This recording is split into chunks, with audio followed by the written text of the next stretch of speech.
ఈరోజు రివ్యూలో కూడా మరి వెలిగొండ ప్రాజెక్టు, ఎందుకంటే అత్యంత వెనకబడినటువంటి ప్రకాశం జిల్లా, ఫ్లోరైడ్ బాధితులు ఉన్నటువంటి జిల్లా. అటువంటి ప్రకాశం జిల్లాకు సంబంధించి ఆ వెలిగొండను కూడా ఇమీడియట్లీ మనం ఏదైతే 2026 జూన్కి మరి కంప్లీట్ చేసేటువంటి విధంగా ఆ యాక్షన్ ప్లాన్ను ఏదైతే ఉందో, లక్ష్యం ఏదైతే ఉందో దానికి అనుగుణంగా పనులు ఏ రకంగా సాగుతున్నాయనే దాని మీద కూడా ఆయన రివ్యూ కూడా చేయడం జరిగింది. మళ్ళీ ఆయన కూడా చెప్పారు ఏదైతే ఆ రోజు మరి 1996 రఫ్గా ఆ ఇయర్లో చంద్రబాబు నాయుడు గారు తన పుట్టినరోజున ఆ రోజు మనం ఆ యొక్క వెలిగొండ ప్రాజెక్టుకు సంబంధించి భూమి పూజ చేసాం. ఆ రోజు నుంచి ఈ రోజు వరకు కూడా అట్లానే ఉండిపోయినటువంటి పరిస్థితి. ఇప్పటికీ ఆ పని కంప్లీట్ చేయాలని అంటే దగ్గర ఇంకా 2,500 కోట్ల వరకు కూడా ఇంకా ఖర్చు అవుతున్నటువంటి పరిస్థితి. ఎందుకంటే అక్కడ ఏదైతే వెలిగొండకు సంబంధించి హెడ్ వర్క్స్ ఉన్నాయి, టన్నెల్ 2లో ఇంకా బెంచింగ్ ఉంది, లైనింగ్ ఉంది. ఆ టన్నెల్ దాటిన తర్వాత ఫీడర్ కెనాల్కి సీసీ లైనింగ్ ఉంది, సీసీ వాల్ ఉంది. ఇప్పుడు టెండర్స్ పిలవాలి, ఇప్పుడు అవన్నీ కూడా ఇంకా టెండర్లు పిలవాలి. దాని తర్వాత మళ్ళీ ఏదైతే నల్లమల సాగర్ రిజర్వాయర్ ఏదైతే ఉందో మళ్ళీ అక్కడ కెనాల్ రెగ్యులేటర్స్ పనులు ఉన్నాయి. అంటే ఇంత సివిల్ వర్క్ ఉంది ఇంకా చెప్పాలంటే. దీంతోపాటు నల్లమల సాగర్లో ఇంకా అక్కడ ఏదైతే R&R ఇవ్వాలి, వాళ్ళకి దగ్గర 900 కోట్ల రూపాయలు R&R ఇవ్వాలి ఏదైతే వాటికి సంబంధించి. అంటే ఇంత వర్క్స్ ఉన్నా కూడా లాస్ట్ టైం మీరు చూసారు ఎన్నికల ముందు ఈ వెలిగొండకు సంబంధించి జాతికి అంకితం చేస్తున్నానని చెప్పి పెద్ద పైలాన్ ఆ రోజు అక్కడ జగన్మోహన్ రెడ్డి ఓపెన్ చేసినటువంటి పరిస్థితి. అంటే అతని మోసం దగ మొన్న మేము కూడా చూసాం. ఏదైతే కుప్పంలో వెళ్తే అక్కడ ఉన్నటువంటి రైతులు చెప్పారు లాస్ట్ టైం కూడా సినిమా సెట్టింగ్లు వేసి, అంటే ఆ రోజు ఏదైతే అద్దె ట్యాంకర్లు తెచ్చి నీళ్లు పోసి, ఏదైతే అద్దె గేట్లు తెచ్చి బెంగళూరు నుంచి పూలు తెచ్చి మరి జగన్మోహన్ రెడ్డి గారు ఆ రోజు బటన్ నొక్కి ఆ ట్యాంకర్ల నీళ్లు గేట్లో వదిలి ఆయన మళ్ళీ హెలీప్యాడ్ దగ్గరికి వెళ్ళి హెలికాప్టర్ ఎక్కి ఆకాశంలోకి వెళ్ళే లోపలనే ఆ ట్యాంకర్లతో తెచ్చిన నీళ్ళన్నీ కూడా నేలలో ఇంకిపోయినటువంటి పరిస్థితి. ఆయన తెచ్చినటువంటి పూలన్నీ కూడా వాడిపోయినటువంటి పరిస్థితి వితిన్ అవర్స్లోనే. అంటే ఆ రకంగా సినిమా సెట్టింగ్స్. నెక్స్ట్ మీరు కూడా మీడియాలో చూశారు, ఆ గేట్లు కావడేమో వాళ్ళ గేట్లు వాళ్ళు పట్టుకుని పోయారు, ట్యాంకర్లు ఏమో వాళ్ళు ఎవరైతే తెచ్చారో ఆ ట్యాంకర్లన్నీ వాళ్ళు వెనక పట్టుకుపోయారు. తర్వాత చూస్తే అక్కడ ఏమో మిగిలేటువంటి పరిస్థితి లేదు. అదేవిధంగా వెలిగొండ కూడా అదే మోసం, అదే దగ. ఇప్పుడే మీరు చెప్పాను దగ్గర ఇంకా 2,500 కోట్లు ఖర్చు పెడితేనే కానీ, అందులో కూడా చెప్పాలంటే చాలా క్లిష్టమైనటువంటి వర్క్స్ ఉన్నాయి టన్నెల్లో. ఇంకా మీకు లైనింగ్ వర్క్ అంటే మామూలు విషయం కాదు. ఎందుకంటే సంవత్సరాలు పడుతున్నటువంటి లైనింగ్ ఇంకా దగ్గర మేము వచ్చే సమయానికి 6 కిలోమీటర్ల లైనింగ్ ఉంది. అంతకుముందు 11 కిలోమీటర్స్ లైనింగ్ చేయడానికి నాకు తెలుసుంటే 10-15 సంవత్సరాలు పట్టింది. 10-15 సంవత్సరాలు పట్టిన లైనింగ్ని మేము 6 కిలోమీటర్ లైనింగ్ని వితిన్ 2 ఇయర్స్లో చేయాలని అంటే ఎంత పట్టుదలగా మేము పనిచేస్తూ ఉన్నాం. అంటే అంత వర్క్ ఉన్నా కూడా ఆయన ఇంత మోసం దగా గతంలో చేసిన పరిస్థితి. అంచేత ఈ చంద్రబాబు నాయుడు గారు కూడా దీనికి ఈవేళ కూడా రివ్యూలో ఎక్కువ సమయం కేటాయించి ఈ వెలిగొండ మొత్తం A to Z ఆయన కూడా రివ్యూ చేసి ఖచ్చితంగా ఈ యొక్క 2026 కల్లా మనం దాన్ని పూర్తి చేసి నీళ్ళు ఇచ్చేటువంటి విధంగా ఆ యొక్క లక్ష్యం యాక్షన్ ప్లాన్ అనుగుణంగా పనిచేయమని చెప్పి, దాంట్లో ఎక్కడైనా ప్రతిబంధకాలు ఇక ఫైనాన్స్ డిపార్ట్మెంట్, ఎందుకంటే ఆర్థిక పరిస్థితి సహకరించినటువంటి, అంటే ఎందుకంటే మీ అందరికీ తెలుసు ఈవేళ ఇటువంటి స్థితిలో కూడా ఈ పనులన్నీ చేసుకెళ్తూ ఎక్కడ కూడా వెలిగొండకి అటువంటి ఇబ్బందులు కూడా తలెత్తకుండా ప్రయారిటీ ఇవ్వమని చెప్పేసి కూడా మరి ఆయన కూడా చెప్పడం జరిగిందని చెప్పి తెలియజేసుకుంటూ, అదేవిధంగా ఉత్తరాంధ్ర చాలా ప్రయారిటీ అని చంద్రబాబు నాయుడు గారు కూడా చాలా క్లియర్గా చెప్పారు. ఎప్పుడు కూడా ఉత్తరాంధ్ర ప్రజలు మనకు అండగా ఉన్నారు, తోడుగా ఉన్నారు. ఉత్తరాంధ్ర ప్రజలు రుణం తీర్చుకునేటువంటి విధంగా మనం ఈ సంవత్సరం నెక్స్ట్ ఇయర్ ప్రయారిటీ ఇచ్చి ఉత్తరాంధ్రలో ఉన్నటువంటి ప్రాజెక్టులు, అందులో ముఖ్యంగా ఆయన ఉన్నటువంటి అనుభవంతో, ఆ ఉత్తరాంధ్రతో ఆయనకు ఉన్నటువంటి అనుబంధంతో మాకు కూడా కొన్ని ప్రాజెక్టులు కూడా ఆయన మెన్షన్ చేయడం జరిగింది.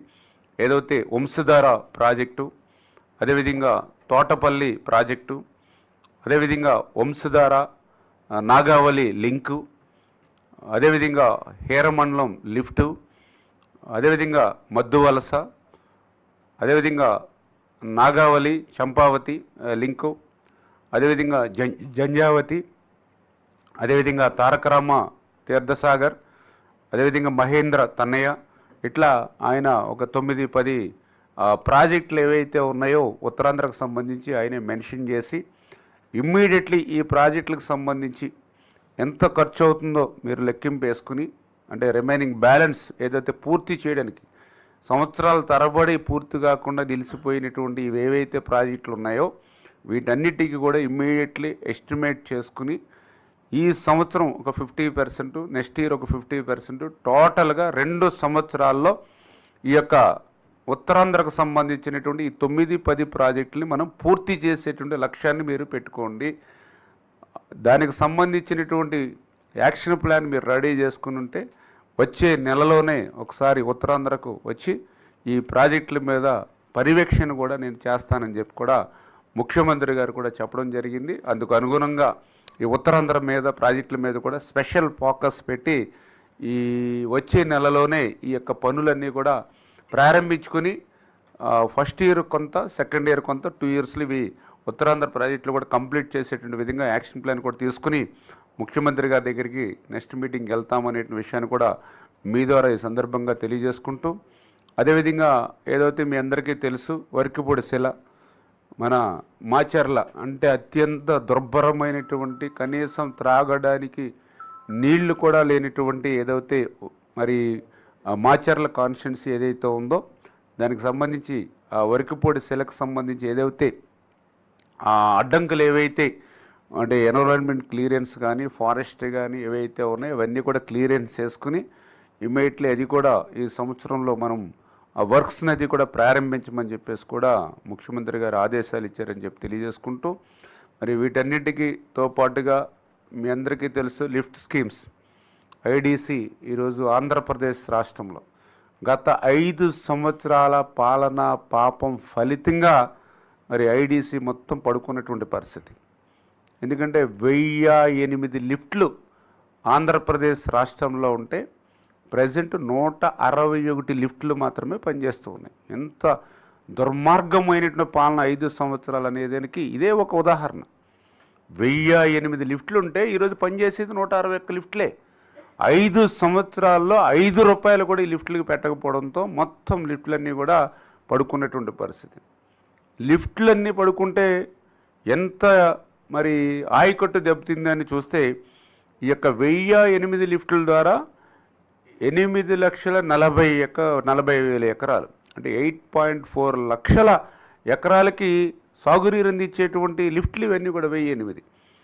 జగన్మోహన్ రెడ్డి దెబ్బకు మరి యొక్క 613 లిఫ్ట్లు రిపేర్లు కానీ నాట్ వర్కింగ్ కానీ, దాంతో దగ్గర ఈరోజు 8 లక్షల ఎకరాలకు ఆయకట్టుకు నీరు ఇవ్వాల్సిన లిఫ్ట్లు ఈవేళ 1.1 లక్షలకు మాత్రమే ఈవేళ నీరు అందుతున్నటువంటి పరిస్థితిని ఈరోజు చంద్రబాబు నాయుడు గారు కూడా సమీక్షించడం జరిగింది.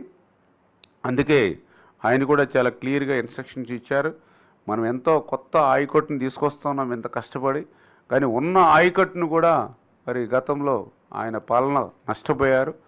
మరి ఎంచేత దీనికి కూడా ప్రయారిటీ ఇచ్చి ఏదైతే ఈ రిపేర్స్ అంటే 613 లిఫ్ట్లు ఏదైతే వర్క్ చేయనటువంటి లిఫ్ట్లు ఏవైతే ఉన్నాయో, రిపేర్స్లు ఏవైతే ఉన్నాయో, ఈ రిపేర్స్ అండ్ నాట్ వర్కింగ్ ఏదైతే 613 లిఫ్ట్లు ఏదైతే ఉన్నాయో వీటన్నిటికీ కూడా ఎస్టిమేషన్లు వేసి ఇమీడియట్లీ దాన్ని టెండర్స్ పిలిచి అవన్నీ కూడా ఈ సంవత్సరంలోనే ప్రోగ్రెస్లోకి వచ్చేలాగా చూడండి అన్నారు. అంటే దగ్గర ఒక రఫ్గా 700 కోట్ల వరకు, అంటే ఈ గత 5 సంవత్సరాల్లో ₹1 పెట్టకపోవడంతో ఈ లిఫ్ట్లన్నీ కూడా పాడవడంతో ఇప్పటివరకు ఒకేసారి లోడు అంటే రిపేర్స్ కానీ అదేవిధంగా ఆ నాట్ వర్కింగ్ ఏదైతే ఆ మోటార్స్ని మళ్ళీ రీప్లేస్మెంట్ చేయడానికి దగ్గర మన డిపార్ట్మెంట్ వారు దగ్గర 725 కోట్లు రఫ్గా ఎస్టిమేషన్ చేయడం జరిగింది. ఇమీడియట్లీ అది క్లియర్ చేసుకుని టెండర్స్కి వెళ్ళండి అని చెప్పేసి కూడా ముఖ్యమంత్రి గారు ఆదేశించడం జరిగింది. అంటే ఈరోజు మేము అధికారంలోకి వచ్చిన తర్వాత చూసాం దగ్గర ఎక్కడ చూసినా కూడా అప్పులే. మీ అందరికీ తెలుసు 14 లక్షల కోట్ల అప్పు ఆయన నెత్తి మీద పెట్టిపోయాడు. మా ఇరిగేషన్ శాఖకు సంబంధించి 18,000 కోట్లు బిల్లులో మరి బకాయి పెట్టిపోయాడు. మరి ఆ 18,000 కోట్ల బిల్లులు బకాయిలు తీర్చాలి మేము ఒక పక్కన, 2 ఆయన తెచ్చినట్టు అప్పుల మీద వడ్డీలు కట్టాలి, 2 3 ఇప్పుడు మళ్ళీ కొత్తగా ఈ ప్రాజెక్టులు, రిజర్వాయర్లు, చెరువులు మరి ఈ ఐడిసి లిఫ్ట్లు ఇవన్నీ మళ్ళీ పనులు చేయాలి. ఇది ప్రజలు కూడా అర్థం చేసుకోవాలి.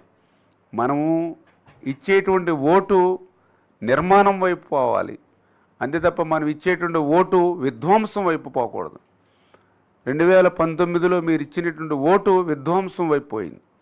అందుకే 5 సంవత్సరాలు వాళ్ళ పాలన 20 సంవత్సరాలు వెనక్కి తీసుకుపోయింది. దానికి పెద్దగా ఎక్కువ ఉదాహరణ అక్కర్లా, ఈ ఐడిసి ఒక ఉదాహరణ. 5 సంవత్సరాలు వాళ్ళకి అధికారం ఇచ్చినటువంటి పాపానికి 1008 లిఫ్ట్లు ఉంటే 161 లిఫ్ట్లు ఈరోజు పనిచేస్తున్నాయంటే వాళ్ళు ఎంత పాపం మనకి ఇవాళ శాపంగా మారినటువంటి పరిస్థితి. ఇవాళ మళ్ళీ ఆ లిఫ్ట్లు బాగు చేసుకోవడానికి, వాటిని మళ్ళీ రీప్లేస్మెంట్ చేసుకోవడానికి 720 కోట్లు ఈరోజు అవసరం అవుతుందని అంటే ఎంత భారం పడుతుంది ఇవాళ ఈ ప్రభుత్వానికి. అంటే అది కూడా ఎటువంటి పరిస్థితుల్లో 14,000 కోట్ల అప్పు ఈ రాష్ట్రం నెత్తి మీద పెట్టినటువంటి పరిస్థితుల్లో, 18,000 కోట్లు ఇరిగేషన్ బకాయిలు మా నెత్తి మీద పెట్టినటువంటి పరిస్థితుల్లో కూడా ఇటువంటి నిర్ణయాలు తీసుకుంటున్నాము అని అంటే పనిచేయడానికి కంచులో గొప్ప ఇవాళ పరిపాలన దక్షత ఉన్నటువంటి వ్యక్తి ఈరోజు ముఖ్యమంత్రిగా చంద్రబాబు నాయుడు గారు ఉండడం, ఆయనకు అండగా పవన్ కళ్యాణ్ గారు, వీళ్ళిద్దరికీ తోడుగా నరేంద్ర మోడీ గారు ఉండడం వల్ల ఇటువంటి క్లిష్టమైనటువంటి కాలంలో కూడా, ఆర్థికమైనటువంటి పరిస్థితి ఇంత దుర్భరంగా ఉన్నటువంటి స్థితిలో కూడా ఇంత కార్యక్రమాలు మన డిపార్ట్మెంట్ తీసుకుంటున్నామని అంటే మరి వారి పరిపాలన దక్షత అనే విషయాన్ని సందర్భంగా గుర్తు చేస్తూ, అందుచేతే ఈ యొక్క ఏదైతే రివ్యూలో మరి వాళ్ళు ఇచ్చినటువంటి చంద్రబాబు నాయుడు గారు ఇచ్చిన ఆదేశాలు ఏవైతే ఉన్నాయో, డైరెక్షన్స్ ఏవైతే ఉన్నాయో వాటిని అన్నింటినీ కూడా ఆచరణలో పెట్టేటువంటి విధంగా మరి వీటినన్నింటినీ మరి తీసుకుని ఆయన యొక్క ఆశయం, ఆయన లక్ష్యం ఏదైతే ప్రతి నీటి బొట్టిని కూడా ఒడిసిపెట్టి ఆఖరి ఎకరం వరకు తీసుకెళ్ళాలి,